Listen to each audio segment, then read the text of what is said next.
Hello बच्चों, कैसे हैं आप लोग। तो हमारा चल रहा था लेसन पहला। हम पढ़ रहे थे केमिस्ट्री का पहला लेसन। साइंस साइंस में आपके पहले केमिस्ट्री के लेसन ही है। केमिस्ट्री के हैं, फिर बायोलॉजी के हैं, बीच बीच में फिजिक्स के भी हैं। चलो, तो हमने कहाँ तक देखा था। हमने मेल्टिंग कहाँ तक देखा था, गलनांग तक देख ली थी। क्वथनांग तक नहीं, हमने कोलनांग भी देख लिया था, क्वथनांग भी देख लिया था ना। चलो, हमने ये सब देख लिया था। गलनांक हो गया था और गुप्त ऊष्मा हो गई थी, है ना। आज मैं नोट्स दूसरी ले आया हूँ, उससे नहीं दिखा रहा। इससे अच्छा रहेगा, ज़्यादा इससे ज़्यादा अच्छा है। ठीक है बच्चे, इससे ज़्यादा अच्छा रहेगा। इससे नोट्स बनाने में आसानी होगी आपको, इससे सब कुछ आसानी होगी। तो मेल्टिंग पॉइंट हमने देख लिया था ना, गलनांक। बॉइलिंग पॉइंट का बोलते हैं क्वथनांक। क्या बोलते हैं, क्वथनांक। ये भी देख लिया था शायद, कि नहीं देखा था, देख लिया था। गुप्त ऊष्मा भी हो गई थी हमारी, है ना। तो क्वथनांक लिख लिया था ना परिभाषा, नहीं लिखा तो लिख लेना यहाँ से। क्वथनांक क्या होता है, बॉइलिंग पॉइंट इंग्लिश में बोलते हैं। वायुमंडलीय दाब पर वह ताप जिस पर कोई द्रव क्या होता है, उबलने बॉयल करने लगता है। कहीं ना बॉयल अंडे दे दो, बॉयल ये दे दो, मतलब उबाले हुए, मतलब बॉयल वही होता है जब उबलने लगे। उबलना बॉयल मतलब, ठीक है। और मेल्ट मतलब गलना। ओ सॉरी, लाइट चली गई बेटा, मेरी शक्ल तो नहीं दिखेगी अब, अंधेरा हो गया है। चलो कोई बात नहीं, चलो देखते हैं। बहुत देखते हो, चलो हटा ही देते, मैं कैमरा हटा देता हूँ। चलो लगा रहने, लाइट आ ही जाए शायद। चलो, फिर ये हो गया था। अच्छा, जिस ताप पर कोई कोई पदार्थ, कोई द्रव उबलने लगता है, उसका क्या कहलाता है, क्वथनांक कहलाता है। जैसे जल का क्वथनांक कितना होता है, 373 केल्विन।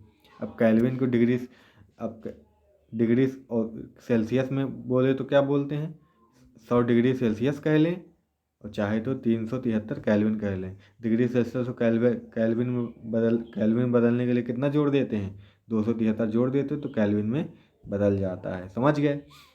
अब वाष्पीकरण की गुप्त ऊष्मा क्या होती है।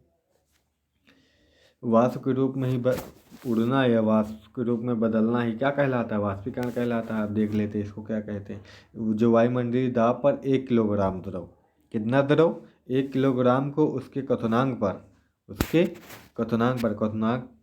क्या होता है, जिस पर वो बॉयल हो जाता है कोई पदार्थ। क्वथनांक पर वाष्प में बदलने के लिए जितनी ऊष्मीय ऊर्जा की आवश्यकता होती है, उसे वाष्पीकरण की गुप्त ऊष्मा कहते हैं। मतलब कि समझ गए होंगे आप लोग। कोई पदार्थ है, 1 किलोग्राम क्या है, द्रव है। 1 किलोग्राम पानी है मान लो द्रव में। अच्छा, अब इसको हमने बॉयल कराना है। अब बॉयल, 1 किलोग्राम क्या है, जल है। अब इसे हमने क्या कराना है, बॉयल कराना है। बॉयल कराना है तभी तो क्वथनांक लिखा है। इसे हमें बॉयल कराना, तो ऊष्मा देनी पड़ेगी। ऊष्मा देंगे हम, ऊष्मीय ऊर्जा देंगे, तो क्या करेंगे हम, तो ये इस कुछ निश्चित टेम्परेचर पे क्या होगा, जैसे पानी है तो 100 डिग्री सेल्सियस पे क्या करता है, बॉयल करता है, उबलता है। तो इतने में उबलेगा, उबलेगा तो भाप बनेगी, उबलेगा तभी तो भाप बनेगी, तभी तो वाष्प बनेगी। समझ गए, तभी तो वाष्प बनेगी, तभी तो वाष्पीकरण होगा। तो वही इस उतनी ऊष्मा क्या कहलाती है, वाष्पीकरण होने तक के लिए जितनी ऊष्मा लगती है, वही ऊष्मा क्या है इसकी, आ गई लाइट, वही ऊष्मा क्या है इसकी, गुप्त ऊष्मा है। समझ गए होंगे। चलो ठीक है, आगे देखते हैं। ये देखो, वही सब बातें लिखी है ना बेटा। जब पानी को उबाला जाता है, उसके तापमान में वृद्धि नहीं होती। तापमान 100 डिग्री सेल्सियस ही रहता है, क्योंकि वाष्पीकरण की गुप्त ऊष्मा पानी के कणों के बीच आकर्षण बल को तोड़ती रहती है। समझे, मतलब जैसे अणु हैं, पानी को जैसे गर्म करते जाओ, तो 100 डिग्री सेल्सियस पे वो जैसे इनका 100 डिग्री सेल्सियस नीचे हो गया, इनके बीच का बांड क्या हो, ये दोनों अब परमाणु क्या हो जाएंगे, अलग हो जाएंगे, ये भाग जाएंगे एक दूसरे से। ठीक है। अब यहाँ पे होगा तो ये भी टूट जाएगा, यहाँ पे होगा तो ये भी टूट जाएगा। मतलब 100 से ज़्यादा पानी का तापमान नहीं रहेगा, इतना ही 100 के अंदर ही रहेगा। जिसका 100 होगा वो फटाक से टूट जाएगा। समझे, जहाँ पे भी जिस परमाणु के पास, जिस अणु के पास, जल के जिस अणु के पास हुआ 100, वो फटाक से क्या हो जाएगा, टूट जाएगा। उनके आकर्षण बल, बीच के अणुओं कणों के बीच का आकर्षण बल क्या हो जाएगा, खत्म हो जाएगा तुरंत। समझ गए। अतः 100 डिग्री सेल्सियस वाक में उसमें तापमान पानी को अपेक्षा अधिक ऊर्जा होती है। चलो ये ना, ये पॉइंट मत लिखना है, लेकिन ये पॉइंट ऊपर वाला लिखना है। ठीक, ये वाला हमने बता दिया था कि ठोस से द्रव, द्रव से गैस कैसे बनता है, ये तो लिख लिया था आपने ना। चलो इसको भी छोड़ो, ऊर्ध्वपातन देखते हैं। ऊर्ध्वपातन ये क्या है? कुछ ऐसे पदार्थ हैं जो द्रव अवस्था में परिवर्तित हुए बिना ठोस अवस्था में सीधे काहे में परिवर्तित, गैस में परिवर्तित हो जाते हैं और वाष्पित होकर ठोस में बदल जाते हैं। इस प्रक्रिया को ऊर्ध्वपातन कहते हैं। सबसे अच्छा उदाहरण क्या है इसका? कपूर है। कपूर को हम अगर गर्म करते हैं, ऊष्मा देते हैं, तो सीधे काहे में बदल जाता है? गैस में। द्रव में बदलता है कपूर कभी? बताओ बेटा, द्रव में बदलता है? नहीं बदलता ना, गैस में बदल जाता है ना। समझ गए ना? अगर इसे हम इस गैस को पकड़ लें, इस गैस को किसी चीज़ में रोक लें और ये ठंडी हो जाएगी, फिर ठोस कपूर जैसा फिर ठोस में बदल जाएगा। अच्छा, द्रव में बदलेगा ही नहीं। यही प्रक्रिया क्या कहलाती है? ऊर्ध्वपातन। समझ गए? उदाहरण देखो, थोड़ा सा कपूर या अमोनियम क्लोराइड, अमोनियम क्लोराइड का अणुसूत्र क्या होता है? NH4Cl। अमोनियम क्लोराइड लेकर इसका चूर्ण करके, मतलब चूर्ण करके पिसा हुआ करके चीनी की प्याली में डालिए। अब चीनी की प्याली में डाल के ये देखो क्या किए, ये एक्सपेरिमेंट है ना बेटा, लिखना नहीं, समझ लेना आप। चीनी की प्याली में डालें कि कीप को उल्टा रख देते हैं इसमें, कीप को क्या कर दिए? उल्टा रख दिए ना। और इसमें कटोरी में रखा है, प्याली में क्या अमोनियम क्लोराइड रखा, नहीं कपूर रखा। नीचे से बर्नर लगा दिए, इसमें जला दिए, इसको गर्म कर रहे हैं। अब ये सीधा सीधा वाष्प होके अमोनियम क्लोराइड वाष्प होके निकल जाएगा। समझे? सीधा अब ठोस अमोनियम क्लोराइड है, वाष्प बन के निकल जाएगा। समझे? यहाँ पे रुई का टुकड़ा है, रुई का टुकड़ा क्यों लगाएं? क्योंकि रोक सके इसको हम। अब यहाँ पे वाष्प दिखेगी आपको, वाष्प दिखेगी, बस बाद में इसे ठंडा करेंगे, फिर ठोस में फिर बदल जाएगा। समझ आ गई बात? पढ़ लेना इसको। ठीक बेटा, चलो। अब पहले क्या था? तापमान परिवर्तन था, अब दाबमान परिवर्तन है। काहे का? दाब परिवर्तन है, ये सब लिखना है आपको। दाब परिवर्तन का प्रभाव क्या पड़ता है? यदि हम तापमान घटाने पर सिलेंडर में गैस लेकर उसे संपीड़ित करें, संपीड़ित मतलब कंप्रेस्ड करना है ना, इकट्ठा करना है। जैसे ये कोई चीज़ है, इसको इसको इधर से दाब लगाएं, इधर से दाब लगाएं, इधर से दाब लगाएं, तो ये सिमटेगा, सिमटेगा ना। इसे क्या बोलते हैं? संपीड़ित करना। ठीक है, समझ गए? यही है संपीड़ित करना। तो क्या करें? तो कणों के बीच की दूरी कम हो जाएगी और द्रव में बदल जाएगी। गैस को द्रव में बदल दिया जाता है ना। अब देखो यहाँ पे इतनी गैस है ना, यहाँ पे यहाँ तक गैस है, ऊपर पिस्टन लगा के दाब रहे हैं, दाब रहे हैं तो दाब दिए इसको, ठीक, और दाब दिए और दब गई ना। अब यहाँ पे उनके कणों के बीच की दूरी बढ़ गई। अब भाई मान लो द्रव है, इसके कण इतनी दूर दूर पे हैं, दूर दूर होते हैं ना थोड़ा थोड़ा। अब इसको दाबे हम, एक तरफ से पिस्टन लगा के इसको दाबे हम, क्या करें? दाबे हम।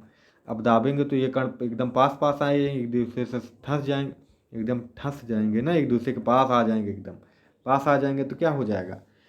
कि गैस से द्रव में बदल जाएंगे, द्रव के कण पास पास होते तो द्रव जैसा व्यवहार करेंगे। फिर समझ गए? जैसे लाइटर में ऐसे ही होता है ना, उसमें गैस होती है लिखती, लेकिन दिखती कैसे? पानी जैसे दिखती है, जैसे कोई द्रव भरा है। समझ गए बेटा? दाब बढ़ाना, ताप घटाना, गैस को द्रव में बदलना। ताप घटाया जाता है, दाब बढ़ाया जाता है, तो गैस द्रव में बदल जाती है। समझ गए? चलो ठीक। अब वही चीज़ें लिखी हैं यहाँ पे। ज़्यादा दाब बढ़ाने से गैस के कण क्या आते हैं? नज़दीक आ जाते हैं। समझ गए? जैसे ठोस कार्बन डाइऑक्साइड है, सॉलिड कार्बन डाइऑक्साइड है, तो इसे क्या बोलते हैं? Dry ice. ये कंपटीशन में पूछा जाता है बहुत। सूखी बर्फ किसे कहते हैं? कार्बन डाइऑक्साइड को वापिस गैस में CO2 में बनाना है, में बदला जा सकता है, बिना द्रव अवस्था में बदले। इसे द्रव में नहीं बदलते, ठोस से सीधा। अगर इसे बहुत समेट दिया, जैसे कार्बन डाइऑक्साइड गैस हो, इसे इतना समेट दिया जाए, इतना दाब दे दिया जाए, तो ये सीधे का बदल जाती है? ठोस में बदल जाती है। अब इसे हम क्या करें? सीधे फिर गैस में बदल सकते हैं। समझे बेटा? इसके लिए दाब को कितना घटा कर करना? 1 एटमॉस्फेयर। जनरली जो हमारे वायुमंडलीय दाब हो, एटमॉस्फेयर मतलब वायुमंडलीय दाब, जो हमारे वायुमंडलीय दाब होता है 1 ATM होता है। ATM मतलब एटमॉस्फेयर, एटमॉस्फेयर से ATM लिया गया है। समझे? एक ही होता है। समानता हमारा वायुमंडलीय दाब कितना लिया जाता है, 1 वायुमंडलीय दाब, समझे। अगर इतना कर दिया जाए ठोस कार्बन डाइऑक्साइड का मान, दाब के मान, तो क्या हो जाएगी, ये गैस में बदल जाएगी, समझे। ये वाला पॉइंट लिख लेना आप, ठीक। अब देखो यहाँ पे दाब मान परिवर्तन से रूपांतरित कर सकते हैं, जैसे द्रव है, दाब और ताप में प्रभावों से तीनों अवस्थाओं में परिवर्तन कर सकते हैं। द्रव है, इसमें द्रव में करने के लिए कहा ताप बढ़ाएं और दाब घटाएं, तो कहा है वाष्पीकरण हो जाए तो गैस में बदल जाएगी। अब गैस है, इसमें दाब बढ़ाएं ताप घटाएं, ताप कम करना पड़ेगा भाई, दाब बढ़ाना पड़ेगा, तो ये संघनित होकर का है, संघनन मतलब इकट्ठा होना है, इसके अणु इकट्ठा होकर द्रव बना लेंगे। द्रव से और दाब बढ़ाएं, है ना, ताप घटाएं, तो ये फिर जम के क्या है, ठोस बना लेगी। अब ठोस से द्रव में संगलन करना पड़ेगा, इसके लिए क्या करना पड़ेगा, ताप को बढ़ाना पड़ेगा, दाब को घटाना पड़ेगा, ठोस से द्रव में बदल जाएगा। ऊर्ध्वपातन, ठोस से सीधा गैस बदल ऊर्ध्वपातन द्वारा। जब गैस से सीधा ठोस बदलना ये भी ऊर्ध्वपातन है, ठोस से गैस बदलना ये भी ऊर्ध्वपातन है। इसके लिए क्या करना है, गर्म कर दे चीज, बहुत कुछ ही पदार्थ में होता है ऊर्ध्वपातन, अच्छा सब में नहीं होता, समझे बेटा, कुछ ही पदार्थ, जैसे कि कपूर था और अमोनियम क्लोराइड था। चलो अब वाष्पीकरण देख लेते हैं, क्या है वाष्पीकरण। तो बेटा जी वाष्पीकरण कल को हम रखें, फिर इसे कल पढ़ा जाएगा ना, वाष्पीकरण हम कल पढ़ लेंगे, हमारा ज़्यादा लेसन नहीं बचा, 1-2 वीडियो में चलो हम वाष्पीकरण ही बचा है, एक वीडियो में कंप्लीट कर लेंगे ये लेसन, अगली बार जो वीडियो बनाएंगे उसमें ये लेसन क्या हो जाए, कंप्लीट हो जाएगा, समझे बच्चे। चलो तो इस वीडियो को अधिक से अधिक शेयर करें, आपके आसपास पड़ोस में जो हो एडमिशन लेना चाहता हो अपने विद्यालय में, वो एडमिशन ले सकता है, ग्रुप में जोड़ सकता है, पढ़ सकता है, समझे बेटा जी। तो इस वीडियो को आप शेयर कर सकते हैं, आपके व्हाट्सअप ग्रुप में जितने व्हाट्सअप में ग्रुप हैं उन सब में ये वीडियो शेयर कर दिया करो, आप लोग ये काम किया करो, ठीक है। इतना अगर आपके घर में फेसबुक चलाते हैं पापा भैया दीदी, तो आप फेसबुक में ये वीडियो शेयर कर सकते हैं, ठीक है। कोई भी बच्चे को हमारे यूट्यूब चैनल से पढ़ सकता है, कोई भी पढ़ सकता है, ठीक है बच्चे। तो आप लोग इस वीडियो को देखते जाएं, नोट्स बनाते जाएं, मेहनत करते जाएं, ठीक है। और आपके आसपास पड़ोस गांव में कोई भी हो वो पढ़ना चाहता है तो हमारे ग्रुप में जुड़ सकता है, ठीक है, वो पढ़ सकता है इन्हें, ठीक है बच्चे। तो ठीक है फिर चलते हैं, bye bye, take care, thank you.